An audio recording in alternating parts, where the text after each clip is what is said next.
Not ಬೆಲ್ಲ. ಇದನ್ನ ಬೆಲ್ಲ ಅಂತ ಯಾವನಾದ್ರೂ ನೀವು ಹೇಳಿದ್ರೆ ಅಷ್ಟೇ ಸರ್. ಇದನ್ನ ಬೆಲ್ಲ ಅಂತ ಯಾಕೆ ಹೇಳ್ತಾರೆ ಸರ್? ಬೆಲ್ಲಕ್ಕೆ ಏನು ಸಕ್ಕರೆ ಹಾಕ್ತಾರೆ ಅಂದ್ರೆ ಇವೆಲ್ಲ ಬೆಲ್ಲ ಎಕ್ಸ್ಪೈರಿ ಡೇಟ್ ಆಗಿರುವಂತ ಕೊಳಕು ಬೆಲ್ಲ ತಾನೆ, ಇವೆಲ್ಲ ಹಾಳಾಗಿರೋ ಬೆಲ್ಲ ತಾನೆ. ಹೌದಾ ಅಲ್ವಾ ಹೇಳಿ, ಹೌದಲ್ವಾ ಹೇಳಿ ಸರ್? ಇವೆಲ್ಲ ಎಕ್ಸ್ಪೈರಿ ಆಗಿರುವಂತ ವೇಸ್ಟ್ ಬೆಲ್ಲ ತಾನೆ. ಇದು ಬೆಲ್ಲ ಜೋನಿ ಬೆಲ್ಲನೋ ಏನ್ ಕರ್ಮ ಬೆಲ್ಲನೋ ಸರ್ ಇದು? ಡಾಂಬರ್ ತರ ಇದೆ.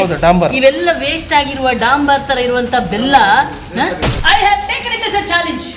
ನೀವು 40 ವರ್ಷದಿಂದ ಜನರಿಗೆ ತಿನ್ನಿಸಿ ವಿಷ ತಿನ್ನಿಸಿ ಜನರ ಆರೋಗ್ಯ ಹಾಳು ಮಾಡಿದಿರಲ್ಲ, ಇವತ್ತು ನೀವು ಇದಕ್ಕೆ ಪನಿಷ್ಮೆಂಟ್ ಅನುಭವಿಸಲೇಬೇಕು ಸರ್, ಅನುಭವಿಸಲೇಬೇಕು. ಇಷ್ಟು ದಿನ ಲಾಭ ತಿಂದಿದ್ದೀರಲ್ಲ, ಈಗ ನಷ್ಟ ಅನುಭವಿಸಿ. ನೀವು ನಿಮ್ಗೆ ಮಾನವೀಯತೆ ಇದೆ ಅಂದ್ರೆ ಈ ರೀತಿ ಮಾಡಲ್ಲ ಸರ್. ನೀವು ಜನರಿಗೆ ಈ ರೀತಿ ವಿಷ ತಿನ್ನಿಸಲ್ಲ. ನೀವು ಆರ್ಗ್ಯಾನಿಕ್ ಬೆಲ್ಲ ಅಂತ ನಂಬಿ ತಿಂತಿರಲ್ಲ, ಆ ಆರ್ಗ್ಯಾನಿಕ್ ಬೆಲ್ಲನ ಯಾವ ರೀತಿ ತಯಾರಿಸ್ತಾರೆ ಅನ್ನೋದ್ರ ಇಂಚು ಇಂಚು ಮಾಹಿತಿ ಕೊಡ್ತೀನಿ, ತಪ್ಪದೆ ನೋಡಿ.